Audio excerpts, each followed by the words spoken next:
Assalamualaikum warahmatullahi wabarakatuh. Alhamdulillah rabbil alamin wa bihi nasta'in wa nusalli wa nusallim wa nubarik ala nabiyyina Muhammadin wa alihi wa sahbihi ajma'in wa ba'd. Ikhwani wa akhwati fillah, masih dalam bab wasiat dari kitab Zadul Mustaqni' fi Ikhtisaril Muqni', yang mana sebelumnya telah kita bahas tentang definisi wasiat dan beberapa hukum tentang wasiat. Sekarang mu'allif melanjutkan masih dalam bab wasiat, bagaimana cara mengeksekusi wasiat atau menjalankan wasiat pada saat seorang wafat. Bagaimana cara mengeluarkannya dalam hartanya, dan kemungkinan dia mengucapkan beberapa ucapan itu berakibat kepada eksekusi atau menjalankan wasiat tersebut. Sini muallif mengatakan, qala al-muallif rahimahullah,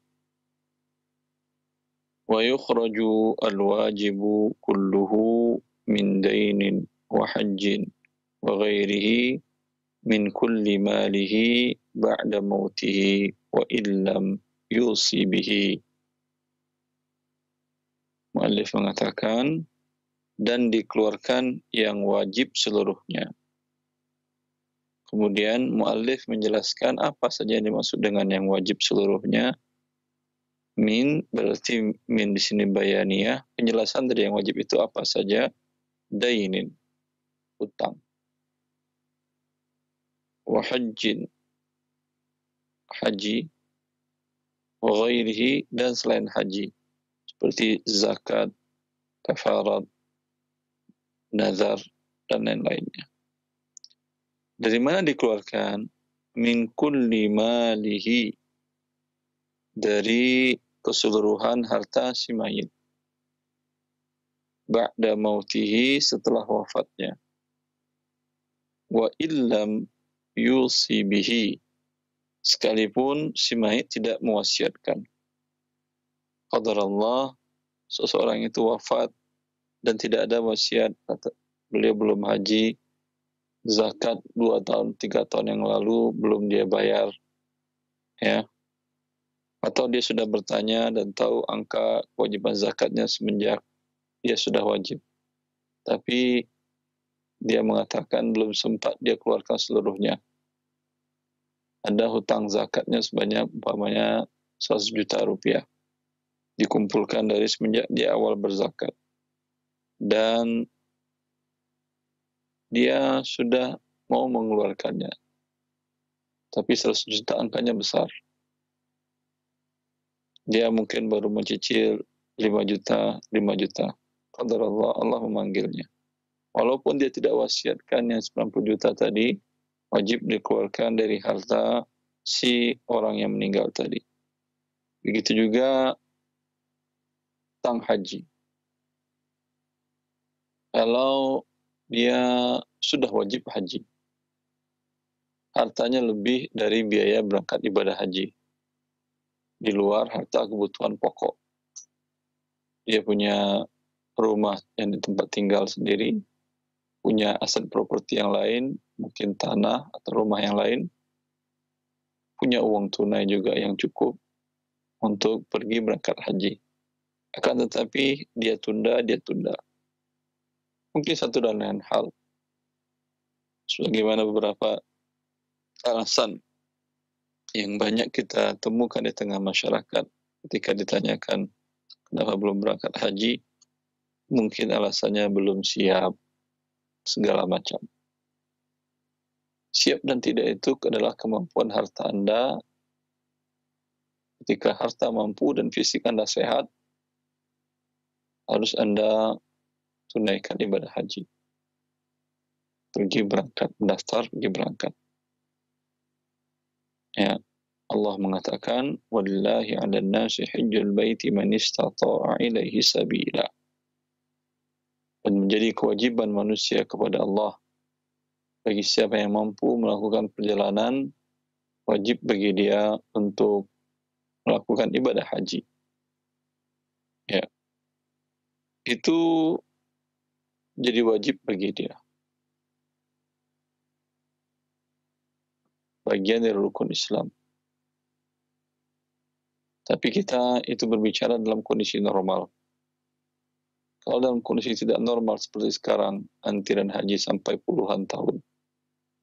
Ada yang 10 tahun, ada yang 20 tahun, di sebagian daerah ada yang 30, bahkan ada yang 40 tahun. Maka dalam kondisi ini bagi dia tidak wajib haji, karena tidak bisa berangkat. Tadi kita bicara normal, ya mungkin sekitar di tahun 90-an. Tahun 90-an, orang 2 minggu sebelum jemaah haji berangkat, Anda mesti bisa mendaftar dan bisa berangkat. Ya, qadarullah dia wafat. Wafat dia, kemudian bagi ahli warisnya wajib dikeluarkan hutang kepada Allah ini. Ya. Akan tetapi sebagian para ulama mengatakan seperti dikatakan oleh Ibnu Qayyim dalam kitab Tahdzibus Sunan, di mana dia mengatakan qada itu dibolehkan apabila ada niat dan keinginan tapi terhalangi oleh ajal yang datang menjemput. Itu yang diqadakan. Tapi kalau tidak ada keinginan dia untuk berangkat haji dari awal, dan begitu juga zakat, tidak ada keinginan, memang bakhil. Haji juga dengan demikian. Sibuk, saya nggak ada waktu, kata dia. Saya tidak ada waktu, saya sibuk mengurus bisnis saya. Tidak ada waktu ke haji kan 40 hari. 40 hari bisa saya tinggalkan, bisa ambruk. Zakat pun tidak dia keluarkan karena capek saya mencari, harus saya keluarkan, saya bagi ke fakir miskin 2,5%. Tadi Ibnu Qayyim mengatakan dalam kasus seperti ini tidak boleh diqadhakan karena dia tidak ada keinginan untuk mengeluarkan dan tidak keinginan berangkat haji. Lalu bagaimana kondisinya dia? Dibiarkan dia antara dia dengan Allah Azza wa Jalla. Allah akan memberikan siksa kepadanya atas kesengajaannya meninggalkan yang fardu, yang wajib tadi. Tapi yang digantikan, yang diqadha tadi, yang dia ada keinginan. Ya, tapi ditunda. Kita berbicara tahun 90. Ada keinginan, insyaAllah saya berangkat haji tahun ini. Kemarin masih sibuk dalam bisnis, dalam urus anak-anak masih kecil-kecil sekali. Repot kalau ditinggal umpamanya. Sekarang insyaAllah tahun ini saya dan istri berangkat. Sudah kami sisihkan anggarannya, dananya dari harta kami. Qadarullah, sebelum dia berangkat, ajal menjemput. Ini wajib dikeluarkan dari hartanya biaya berangkat ibadah haji tadi. Ini kita bicara sebelum kondisi di mana haji menjadi suatu hal yang terhalangi untuk berangkat. Sekarang Anda punya dana ibadah haji pun, ya, jarak sekarang Ramadan dengan Syawal, Zulqa'dah, masih ada sebulan lagi mau berangkat atau 2 lagi berangkat, tidak mungkin Anda bisa berangkat. Maka ini kondisi sekarang tidak termasuk dalam pembahasan ini. Ini kondisi pengecualian. Ini kita berbicara pada kondisi normal. Ya. Maka bila orang wafat pada saat-saat ini, tidak perlu dihajikan. Karena memang dia tidak wajib haji. Ulama sepakat. Ya. Bila tidak mampu, tidak ada kewajiban haji. Mampu itu dari sisi keuangan dan dari sisi kemungkinan. Imkaniyatu ada. Dari sisi keuangan ada kemampuan dia. Ada uang, badan sehat. Tapi tidak memungkinkan. Visa nggak akan dapat. Ya, dengan demikian tiket pesawat tidak dapat. Dengan demikian tenda tidak akan dapat di Arafah dan di Mina. Dengan demikian yang lebih repot lagi bisa masuk ke dalam kota Mekah untuk melakukan tawaf ifadah dan seterusnya amalan-amalan ibadah haji. di Mina, di Arafah dan di Mina dan di Muzdalifah tentunya. Ya, dalam kondisi ini tentu tidak ada kewajiban. Ini difatwakan oleh para ulama, ketika kuota penuh tidak ada kewajiban. Ya, kan tetapi kondisi ini bila disengaja dan dibuat oleh perbuatan manusia, mereka lah yang berdosa. Ya. Kita ulangi kembali, wa yukhrajul wajibu kulluhu, dan dikeluarkan yang wajib dari seluruh harta si mayit, min dain, dari hutangnya, hutang kepada manusia, baik hutangnya yang ada borohnya atau pada jaminan atau pada barang gadaian, atau hutang yang tidak ada barang gadaiannya. Ya, Anda tahu bahwa orang tua Anda dahulu pernah pinjam uang kepada paman Anda, adiknya, dan Anda tahu bahwa belum dibayar 1 sen pun juga. Paman Anda sudah meninggal dan tidak ada catatan hutangnya. Anda tanya kepada sepupu Anda, mereka kata mereka, enggak, ayah enggak pernah cerita. Tapi Anda tahu bahwa memang ia ada. Anda waktu transaksinya hadir dan melihat serah terima uangnya. Yakin Anda ada. Dan Anda yakin ayah Anda belum bayar kepada adiknya. Maka ketika ayah Anda wafat, harta ini dibayarkan hutang terlebih dahulu. Kalau hutang ke paman, umpamanya sekian puluh juta, dibayarkan. Sekalipun habis harta tersebut tidak ada ditinggalkan untuk ahli waris. Ya. Karena hutang ini posisinya adalah kewajiban dari yang punya harta ini. Kemudian sebelum hutang dibayarkan adalah biaya penyelenggaraan jenazahnya. Mulai dari mengkafankan, memandikan, mengkafankan, itu mengeluarkan biaya baik untuk peralatannya sampai menguburkan. Biaya itu dikeluarkan dari harta si mayat. Ya. Bila ada sisa, baru hutang-hutangnya. Walau hutangnya lebih banyak daripada biaya penyelenggaraan, iya, biaya penyelenggaraan yang pertama, kemudian hutangnya. Ya. Hutang kepada manusia dan hutang kepada Allah. Hutang kepada manusia tadi adalah dia mungkin beli dengan tidak tunai atau pinjam uang. Hutang kepada Allah dalam bentuk haji dan zakat atau kafarat, pernah bernazar, pernah bersumpah dan belum dilaksanakan konsekuensi dari nazar dan sumpah tadi. Ya. Min kulli malihi ba'da mautihi wa illam yusi bihi. Itu dikeluarkan dari keseluruhan hartanya setelah dia wafat, sekalipun dia tidak berwasiat. Dia tidak pernah mewasiatkan harus kalian ini bayarkan dari hutang saat ayah ya. Tidak. Tapi tetap Anda bayarkan. Kalau ada orang yang tahu-tahu datang nagih hutang, bapak kalian dulu berhutang kepada orang tua kami. Tentu Anda minta buktinya. Ada saksi atau tidak. Ada surat ditandatangani oleh atau tidak.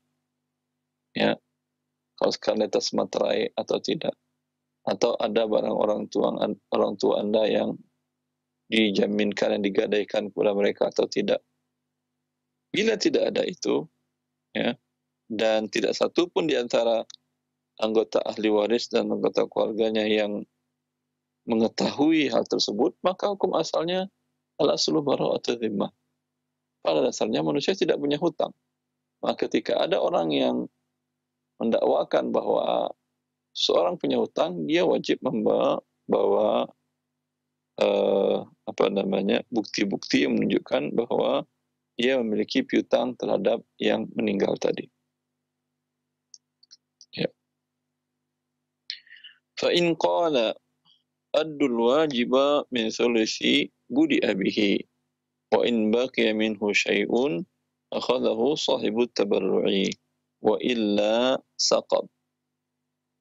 Mu'allif melanjutkan, jika seseorang sebelum meninggal dia berujar, apa ucapannya? Kalau saya wafat, bayarkan yang wajib terlebih dahulu, kata dia, yaitu baik dari hutang, haji, atau zakat, atau ada kafarat, atau ada nadar. Dia mengatakan dari 1/3 hartaku. Karena 2/3 akan dibagi waris, kata beliau. 1/3-nya mulai bayar dulu yang wajib. Budi abihim, maka dimulai yang dari wajib. Fa'in bakia, jika tersisa dari membayarkan yang wajib tadi, barulah diambil untuk orang yang diwasiatkan kepadanya bahwa dia menerima wasiatnya. Wa illa saqat, jika tidak ada sisa, untuk konsekuensinya gugur wasiatnya. Ya, dia berwasiat dan dia mengatakan, hutang-hutangku ambilkan dari 1/3 hartaku. Hartanya umpamanya ada 3 miliar. Tinggal lagi kan dia mengatakan 1/3, berarti 1 miliar. Dari 1 miliar ini dimulai untuk membayar yang wajib dulu, kata dia. Kalau tidak, dari sekuturan hartanya. Ini karena dia mengatakan dari 1/3 hartaku ya, bukannya seluruhnya. Nah, maka apa konsekuensinya? Tentu hutang dan kewajiban-kewajiban yang tertunda tadi memotong wasiatnya. Umpamanya tadi 1 miliar, hutangnya ada umpamanya 950 juta. Zakatnya belum terbayar ada 40 juta. Tinggal lagi 10 juta. Haji bisa 10 juta haji. Tidak bisa haji 10 juta. Ya, tapi bisa Ustaz. Kalau ada teman atau famili atau tetangga atau kerabat yang kuliah di Mekah atau di Madinah, mahasiswa di Jami'ah Islamiyah di Madinah atau Jami'ah Ummul Qura, ya, Anda kenal, bisa Anda hubungi, minta bantu kepada dia, tolong haji atas nama orang tua saya, ini saya kirimkan uang 10 juta untuk biaya haji. Ya, maka mereka berangkat atas tersebut, selesai hutang. Berarti wasiat ada. Walaupun dia ada wasiat, kata dia, 1/3 hartaku berikan untuk fulan. Tapi wasiat tidak bisa dalam hal ini diberikan. Kenapa? Karena sudah habis. Sudah habis, maka wasiat gugur. Ya. Ini saja pembahasan dalam akhir tentang wasiat ini. Dan selanjutnya nanti akan kita lanjutkan dalam bab al-musalahu. Al-musalahu artinya siapa yang boleh menerima wasiat. Barakallahu fikum wa jazakallahu khairan. Terima kasih atas bimbingan dan pelajaran yang bermanfaat yang telah disampaikan di kesempatan kali ini. Semoga menjadi tambahan ilmu untuk kita semuanya, membuka wawasan kita berkaitan dengan wasiat. Ikhwatul Islam, bagi Anda yang ingin bertanya untuk memperdalam materi seputar kajian ini, silahkan. Pertama, kami akan bacakan dari pesan singkat dari Amir di Makassar.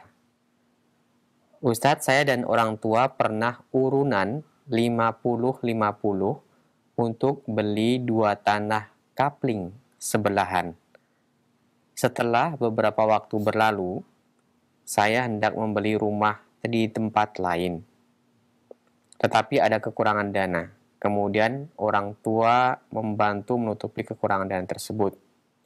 Pertanyaannya, apakah sebaiknya saya mengembalikan bantuan dana untuk membeli rumah atau menyatakan tanah kapling yang pertama buat orang tua? Sebagai catatan, ketika orang tua membantu dana pembelian rumah tidak ada pernyataan pinjam-meminjam. Silakan, Ustaz. Wallahu a'lam. Kalau Anda anak satu-satunya, anak tunggal, tidak ada anak yang lain, ya tentu ini tidak ada jadi masalah orang tua membantu anaknya. Tapi kalau Anda punya saudara, artinya orang tua Anda punya anak-anak lain selain Anda, tentu orang tua harus hadir dalam hal ini, ya. Tentu Anda sifatnya pinjam harus Anda kembalikan. Kecuali saudara-saudari Anda yang lain juga mendapatkan hibah yang sama. Atau mereka ridho dengan pemberian tadi. Ya. Barakallahu fikum Wa jazakallahu khairan. Terima kasih atas jawaban yang bermanfaat. Berikutnya kami bacakan dari hamba Allah di Banten. Assalamualaikum Ustadz. Apabila orang tua kita meninggal dan meninggalkan warisan, akan tetapi hutangnya lebih banyak daripada warisannya, apa yang dikerjakan oleh ahli warisnya Ustadz? Apa yang dikerjakan oleh ahli waris? Masya Allah. Ya betul. Hutangnya lebih banyak daripada harta yang dia tinggalkan. Maka sekarang semua hartanya dieksekusi, dijual, dan dibayarkan hutang-hutangnya. Masih ada lagi yang nuntut Ustaz. Baik. Kalau masih ada yang nuntut, pertama dulu Anda data dulu berapa semua hutangnya. Ya. Kemudian bila kurang, masing-masing dibayar sesuai proporsional. Maksudnya seperti apa?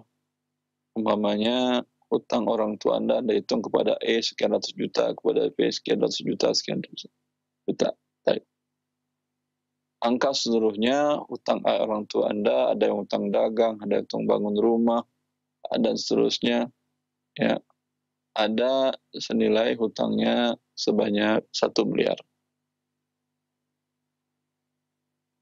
Kemudian ketika orang tua Anda wafat, maka tidak ada warisan yang dibagi sebelum hutang diselesaikan. Anda juallah seluruh warisannya. Dapat uang umpamanya cuma 500 juta rupiah. Ya. Maka Anda katakan kepada semua yang berpiutang, kami hanya bisa membayarkan 50%. Hutang orang tua Anda ada berhutang kepada A 100 juta, berarti cuma dibayar 50 juta. B 200 bayar 100. Dan begitu seterusnya sampai yang 500 juta tadi habis. Sisanya apakah ada kewajiban ahli waris? Jawabannya tidak ada. Lalu siapa yang bayarin? Ya tidak ada yang bayarin karena hartanya sudah habis. Kecuali ahli warisnya mau membayarkan, boleh. Ya, atau ada ahli waris yang statusnya adalah sebagai garantor atau penjamin atau kafil. Ayahnya pinjam, butuh untuk modal usaha, untuk beli barang, dia beli barang dengan tidak tunai dijual, beli barang tidak tunai dijual.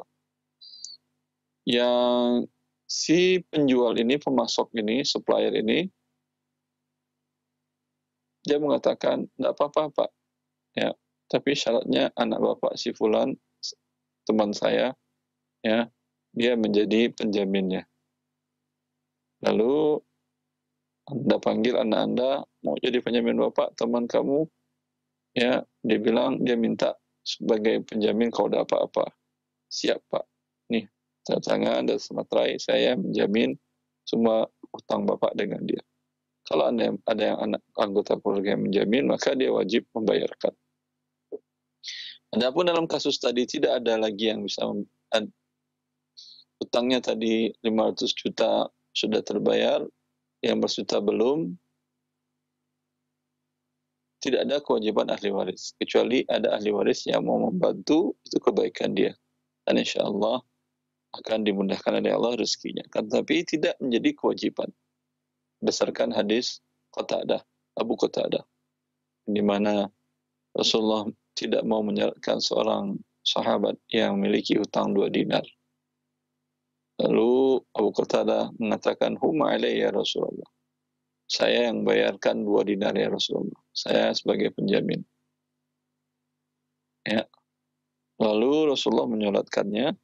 Dan setelah itu setiap bertemu Abu Qatadah, Rasulullah terus nagih. Apakah sudah kau bayarkan hutangnya? Ya. Ketika suatu saat Abu Qatadah sudah membayarkan, Rasulullah berucap, Al-ana baridat jildatuhu. Sekarang setelah engkau bayarkan, barulah kulitnya menjadi dingin dari panasnya api neraka. Ya. Lalu bagaimana yang tadi Ustaz? Ya, Anda tidak bisa mengajukan anak-anaknya untuk wajib membayar, kecuali anak-anaknya mau, walaupun anak-anaknya berkecukupan. Lalu siapa yang membayar? Itu adalah kewajiban negara. Dalam hadis Abu Qatadah yang diriwayatkan oleh Muslim, Rasulullah mengatakan, falamma fatahallahu, Rawi mengatakan, falamma fatahallahu ala rasulihil futuh, tatkala Allah memberikan harta yang banyak kepada negara Islam, kepada Baitul Mal, ya, dan Rasulullah menaklukkan banyak negeri, banyak harta yang didapatkan dari rampasan perang. Maka Rasulullah bersabda, man mata falahu mal faliwarasatihi, wa man mata fa'alayya dayn fa'alayya qada'uha, fa'alayhi daynun, wa man mata wa laysa lahu mal fa'alayya qada'uha, wa man mata fa'alayhi daynun fa'alayya qada'uha. Rasulullah bersabda, siapa yang di antara kalian wafat dan meninggalkan harta, maka hartanya untuk ahli warisnya. Dan siapa di antara kalian yang wafat meninggalkan hutang, saya, kata Rasulullah, itu Baitul Mal yang membayarkan hutang-hutangnya. Al-Imam Nawawi mengomentari hadis ini dalam Sharh Sahih Muslim, dan beliau mengutip pendapat perkataan Al-Imam Al-Mawardi, ulama besar al-Mazhab Syafi'iyah, Qadil Qudah, merupakan qadi di masa pemerintahan Islam di waktu itu, bahwa dari hadis ini menjadi kewajiban setiap pemimpin umat Islam untuk membayarkan hutang rakyatnya, baik hutang pribadinya. Artinya apa yang menjadi kewajiban? Kalau tidak akan dipertanggungjawabkan di hadapan Allah. Rakyatmu ada yang berhutang, kenapa tidak engkau bayarkan? Padahal harta warisnya tidak cukup. Seperti itu. Ketika negara tidak hadir dalam hal ini, tidak dibayarkan, tentu ini menjadi urusan si mayat dengan orang tersebut di hadapan Allah Azza wa Jalla. Wallahu ta'ala a'lam. Jazakallahu khairan. Terima kasih atas bimbingan dan nasihat yang bermanfaat yang telah disampaikan.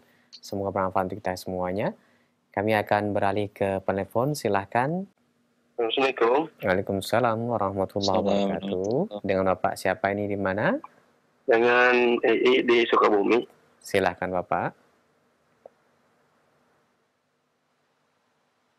Mau nanya pembagian waris tadi. Silahkan.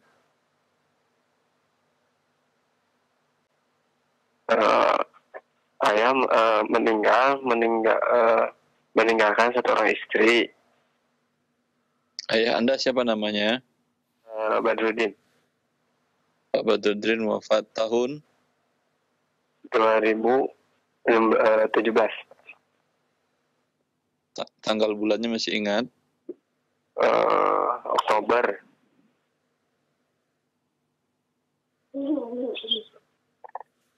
Terus Meninggalkan istri satu istri. Bapak ibu dari Badrudin masih hidup? Sudah meninggal, Ustaz. Ya. Istri, kemudian siapa lagi? 4 orang anak laki-laki. Terus? Dan 3 orang anak perempuan.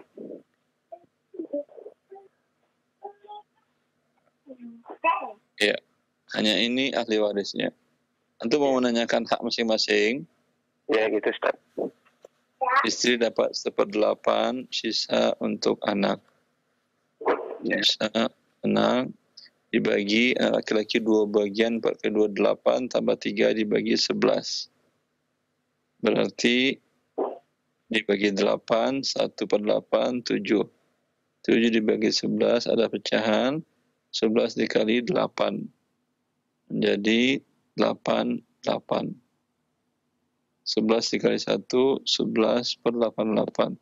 7, laki-laki 2 bagian, 7 dikali 2, 14. 14. Perempuan 1 bagian, 7. Hartanya dibagi 88 bagian. Akhirnya dicatat. Istri beliau mendapatkan 11/88. Jelas? Jelas. anak laki-laki beliau masing-masing dapat 14/88. Nah, Ustaz. Anak perempuannya masing-masing dapat 7/88. Oh ya, Ustaz.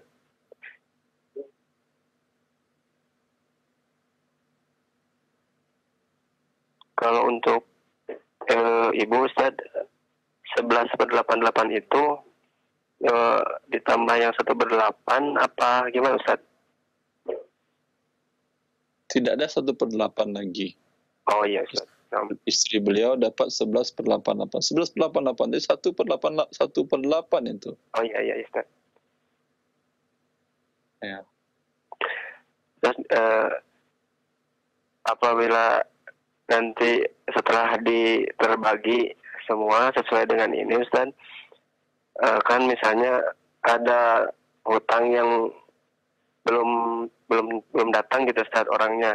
Kalau misalkan tiba-tiba setelah dibagi seperti ini harta warisnya, terus masih ada hutang yang masuk, itu bagaimana Ustaz? Cara apa kita rame-rame dari seluruh ahli waris itu patungan membayar hutangnya atau gimana Ustaz? Status warisnya. Kenapa belum masuk hutangnya? Hutangnya dibayarkan dulu. Iya, sekarang kan udah semua nih. Tapi seandainya Ustaz, ada kolega dari orang tua yang belum tahu atau ada situasi seperti itu, ada yang datang di kemudian hari gitu Ustaz. Sedangkan warisan telah terbagi, itu gimana Ustaz? Ambil dari harta masing-masing sebesar porsi masing-masing. Oh, nah Ustaz. Jadi berarti pembagiannya udah sah gitu Ustaz ya. Kalau tidak ada hutangnya dan sudah diyakin tidak ada, sah pembagiannya. Ternyata ada, kemudian ada yang menuntut, mendakwakan, tentu Anda minta bukti-buktinya. Ternyata menurut Anda bukti-buktinya sah dan ahli warisnya juga mengakui sah. Ya. Maka dalam hal ini masing-masing mengeluarkan membayarnya sebesar porsinya dia. Nah, Ustaz. Ya, syukran Ustaz. Jazakallahu khair. Allah barik fiik. Assalamualaikum warahmatullahi wabarakatuh. Waalaikumsalam warahmatullahi wabarakatuh. Terima kasih kepada Bapak yang telah ikut berpartisipasi dan bertanya langsung. Semoga jawaban dari Ustadz menjadi tambahan ilmu untuk kita semuanya. Berikutnya kami buka kembali, silakan. Halo. Assalamualaikum. Waalaikumsalam warahmatullahi wabarakatuh, Ibu. Dengan siapa, di mana? Dengan Ibu Yuni. Silakan Ibu, pertanyaannya langsung. Ustadz, saya mau bertanya, ayah saya udah meninggal. Nah, beliau meninggalkan satu istri, dua anak. Nama ayah Anda siapa? Bapak Kursin. Pak Kursin wafat tahun? Tahun 1997. Ya. Nah, anaknya laki-laki satu telah meninggal, adik saya, dua anak perempuan. Istri beliau, Ibu? Ibu masih ada, tapi statusnya Ibu sudah menikah lagi, Ustaz. Pada saat Pak Kursin wafat tahun 97, itu masih status istri beliau atau tidak?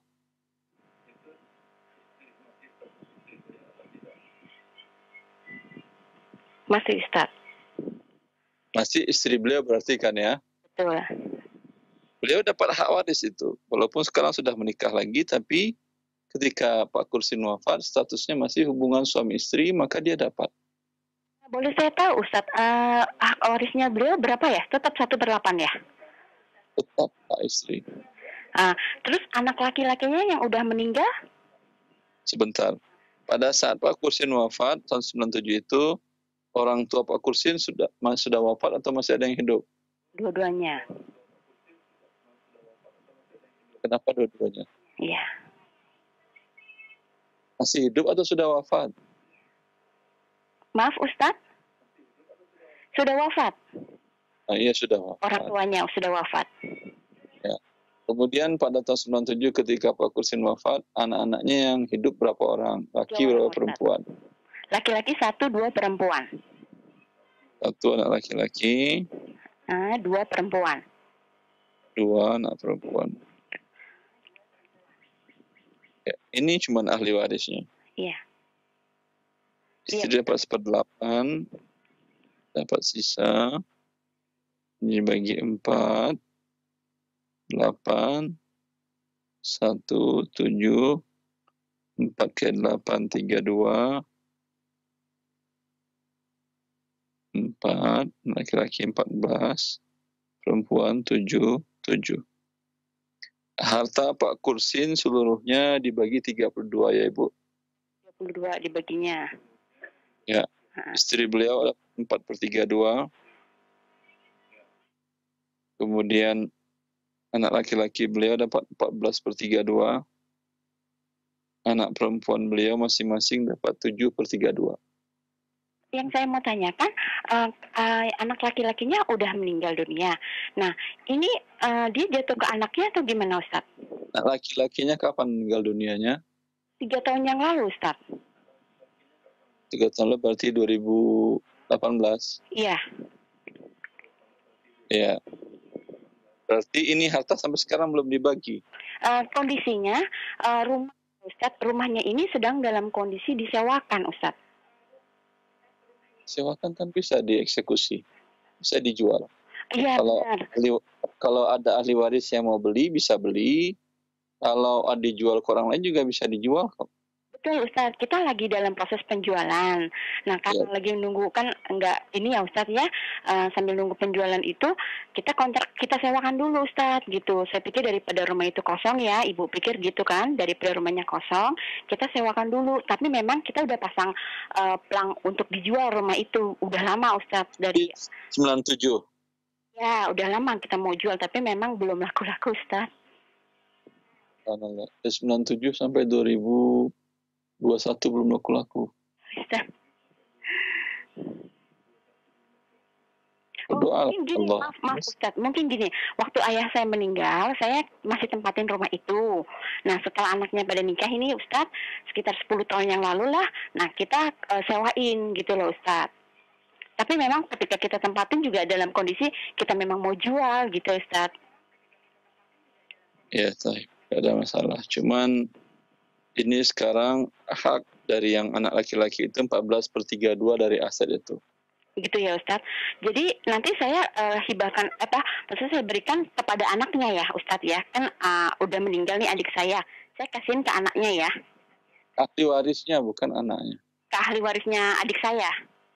Iya, ahli warisnya kalau ada anak laki-laki berarti tidak dapat saudara-saudarinya dan ibunya. Maaf, ibunya dapat di sini. Iya, ibunya dapat. Berarti jadi ahli warisnya tetap dapat bagian ayahnya ya Ustaz ya. Anak laki-laki yang ini siapa namanya? Anak adik saya maksudnya Ustaz ya. Anak Pak Kursin itu. Rendra.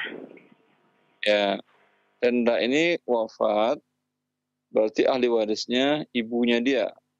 Oh gitu Ustaz ya. Dapat 1/6.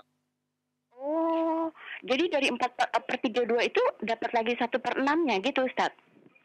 Dari 14/32 si ibunya beliau, yaitu istri Kursin, dari istrinya Pak Kursin. Iya, dari istri Pak Kursin. Oh, jadi jatahnya anak laki-laki ini, Rendra ini, tetap dapat ke ibunya ya, Ustadz ya? Iya, ibunya dapat 1/6. Oh, setelah itu baru saya kasihin ke ahli warisnya Rendra gitu? Ketika Rendra wafat, istrinya masih hidup kan? Masih, tapi istrinya sekarang udah nikah lagi dok, Ustadz? Iya, nggak apa-apa. Oh, istri, gitu. Berarti ahli warisnya istri. Anaknya ada berapa orang? Anaknya Rendra ada 1. Laki atau perempuan? Laki-laki, Ustadz. Itu anak laki. Berarti ibunya mendapat 1/6. Ya. Istri beliau 1/8. Sisa anak laki-laki. Sisanya laki-lakinya? Ya, 8 dengan 6, 24 kan ya. Sisanya 24, 4, 3, 17. Dari 14/32 harta Rendra tadi, 4/2 dibagi 24 lagi. 4/24 milik ibunya beliau, yaitu istri Pak Kursin. Berarti di sini istri Pak Kursin dapat 4/32, kemudian mendapatkan juga 4/24 dari harta Rendra. Oh, gitu ya. Istri Rendra mendapatkan 3/24 dari harta keseluruhan harta Rendra. Oh, gitu. Ya. Nah, terus? Kemudian anak laki-lakinya mendapat 17/24. 17/24. Oh gitu ya. Jadi ya ya saya paham kalau gitu dok. Ustadz, oke. Makasih banyak ya Ustadz ya. Ya, assalamualaikum. Assalamualaikum warahmatullahi. Ustadz, barakallahu fikum wa jazakallahu khairan. Terima kasih Ustadz atas jawaban-jawaban yang telah disampaikan kepada penanya via telepon khususnya dan kita semuanya yang mendengarkan di kesempatan kali ini. Selanjutnya kami akan beralih ke pesan singkat. Ada pertanyaan dari hamba Allah di Depok. Assalamualaikum Pak Ustadz. Suami saya sewaktu masih hidup mau menjual sebidang tanah warisan dari orang tuanya. Suami meninggal 24 Juni tahun 2020. Dia hanya memiliki seorang adik laki-laki. Sampai sekarang tanah tersebut belum ada yang beli. Pada saat mau dijual, suami dan adiknya pasang harga 1 miliar. Kemudian pertanyaannya.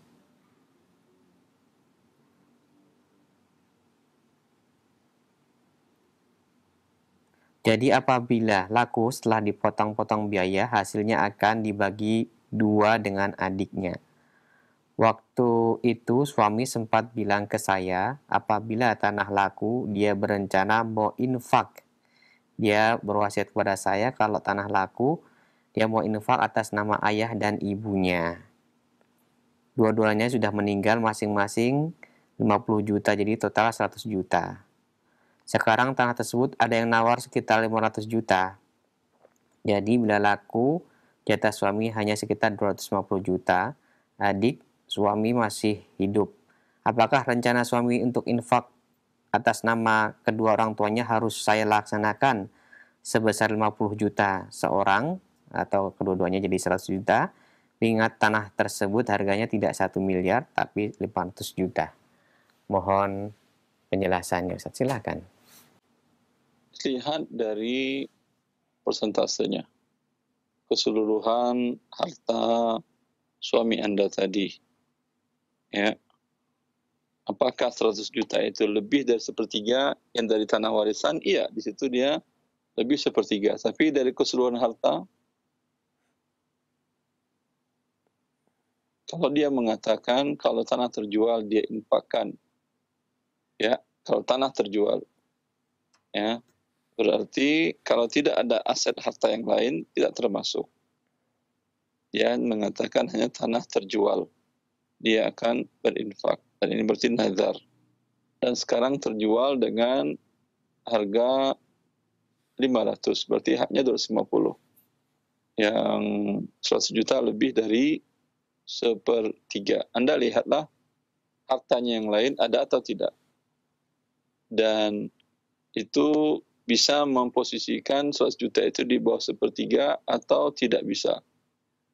Ya, kalau bisa, cukup umpamanya 100 juta berarti ada aset yang lain ditinggalkan oleh suami senilai 100 juta. Berarti 350 harta suami seluruhnya. Yang 100 juta itu berarti kurang dari sepertiga boleh ditunaikan. Bila tidak, maka hanya boleh sepertiga dari 250 juta. Wallahu a'lam. Selanjutnya kami berikan kesempatan kembali, silahkan di layanan telepon bagi Anda yang bertanya langsung seputar pembahasan ini. Halo. Waalaikumsalam warahmatullahi wabarakatuh. Dengan siapa Bapak? Di mana? Dengan Musa, Bapak, di Jakarta. Silakan Pak Musa, pertanyaannya. Pertanyaannya gini Ustaz. Saya Nah, orang tua saya ada tanah seluas 400 meter kurang lebih. Halo? Ya, lanjutkan. Ya. Ya. Kemudian saya 6 bersaudara, Ustadz. Betul, dengan Musa. Halo? Bapak cukup mendengarkan via telepon saja, tidak usah memantau via televisi ya, atau via radio. Cukup mendengarkan suara kami dari radio, dari telepon. Silakan lanjutkan. Ya, punya 6 saudara, 3 laki-laki, kemudian 3 perempuan. Satu orang adik saya sudah meninggal yang perempuan. Sekarang pertanyaannya apa? Mau bagi warisan Anda atau apa? Pertanyaannya, tanah yang 400 tersebut itu kan mau dibagi-bagiin ke anak-anaknya, Ustadz. Itu bagiannya seperti apa, Ustadz? Orang tua Anda masih hidup. Ustadz. Ya, dia mau hibah. Iya, betul. Ya, boleh dia menghibahkan rata kepada semua anaknya. Ini menurut pendapat sebagian para ulama dari mazhab Syafi'iyah. Sebagian ulama lain mengatakan tetap 2:1, 2 bagi laki-laki, 2 bagian laki-laki, 1 bagian perempuan. Ya. Iya, Ustaz. Jelas? Jelas, Ustaz. Kemudian pembagiannya jadi kalau laki-laki dari 400 itu seperberapa, Ustaz? Untuk kalau tanah bisa dibagi per. Oh, jadi nominal ya, Ustaz? Yang bisa dibagi per tentu adalah rupiah. Kalau tanah bagi per tentu tidak. Kecuali orang tua Anda ya mengatakan ini ada 400 meter, ya kalian miliki bersama dengan saham masing ada anaknya ada berapa semuanya? Ada 6, Ustaz. Dan masing-masing saham 1/6.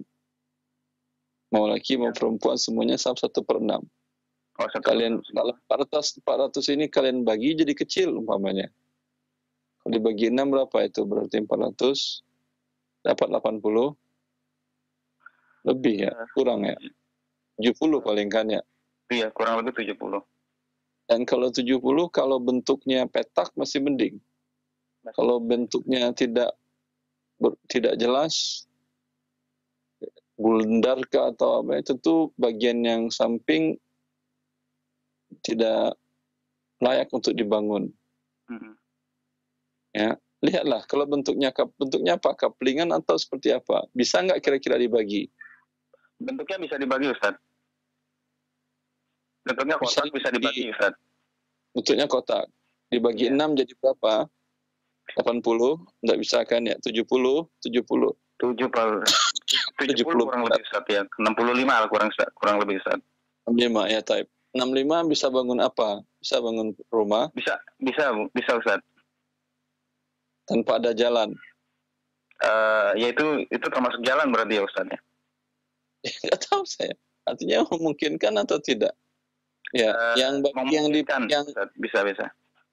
Ya udah, silakan dibagi dan ini dinilai kemudian. Tentu yang di depan jalanan umum, yang bagian belakang berbeda harganya. Yang terjepit, yang tidak ada akses kemana-mana, tentu berbeda harganya. Jadi pembagiannya walaupun anaknya laki-laki dengan perempuan ini sama ya, Ustaz ya? Terserah si orang tua. Dia mau menyamakan boleh, dia 2:1 pun tidak ada masalah. Nah gini, Ustaz, kalau misalnya kan sebenarnya gini, Ustaz, statusnya. Jadi masing-masing anak ini sudah membangun. Ada yang anak laki-laki ini kurang lebih satu orang dapat 60 meter untuk bangunannya saja, Ustaz. Kemudian anak yang kedua laki-laki juga dapat 50 meter, 50 meter, Ustaz. Kemudian anak yang satunya lagi laki-laki itu sudah membangun kurang lebih 90 meter. Yang belum itu ayah Redo. Ayahnya sih ya Redo, Ustaz, karena waktu itu memang sudah dibicarakan. Jadi ini kamu bangun sini, kamu bagian ini bangun ini gitu, Ustaz, seperti itu. Yang lain Redo yang dapat 50, abangnya dapat 90. Abangnya dia. Nah ini ada masalah karena merasa kok abang saya lebih besar gitu, Ustaz. Tidak ada yang Redo anak. Ya, tidak Ridho anaknya berarti untuk masalah itu, Ustaz. Yang ada yang laki-laki yang satu orang itu yang mempermasalahkan itu, Ustaz? Ini telah kita bahas dalam beberapa pekan yang lalu. Si ayah masih hidup. Ayah masih hidup, Ustaz. Ayah harus memberikan kompensasi kepada anak yang kurang. Kan tadi 90. Dapat 50, kurangnya 40. Yang dapat 60, kurangnya 30. Ayah ngasih ke sini 40, ke yang 60 ngasih 30. Atau nambah lagi, dibagi nambah. rata dengan anak itu, Ustaz, ya? Kan udah dibangun, nggak bisa tanah dibagi rata lagi, udah dibangun. Bukan, maksudnya nominalnya, Ustaz. Ya tinggal dia dinilai dengan nominal, kemudian dibayarkan meter berapa, kekurangannya tadi dikasih uang.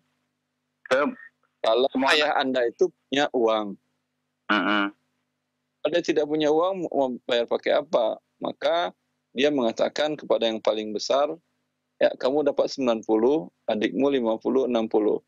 Berarti 90, 50, 90, tambah 50, tambah 60 berapa jadinya? 200 kan ya? Iya betul, kurang lebih 190 kalian ya? Harus, jadi 90, 50, 50 jadi 190, Ustaz. Tadi nggak ada 60? 50, 90, Ustaz. Ya udah. Jadi 190 dibagi 3. Itu kan yang warisnya anaknya ada 6, Ustaz. Yang lain dapat berapa? 50-50 juga? Yang lainnya ada yang 30 perempuan, kemudian ada yang waktu itu pernah jual bagiannya, Ustaz. Jadi pernah dijual 20 meter kurang lebih. Kemudian sisanya ya 20 meter itu dibangun, ada bangunannya, Ustaz. Mumpung ayah Anda masih hidup, sampaikan kepada dia, ini ayah akan dipertanggungjawabkan di hadapan Allah karena tidak adil bagi anak-anak. Si ayah silakan ambil keputusan, apakah ayah ingin bagi rata atau anak laki-laki 2 bagian, perempuan 1 bagian. Kalau dia mengatakan, ya udah, saya putuskan anak laki-laki 2, perempuan 1, halal. Ya.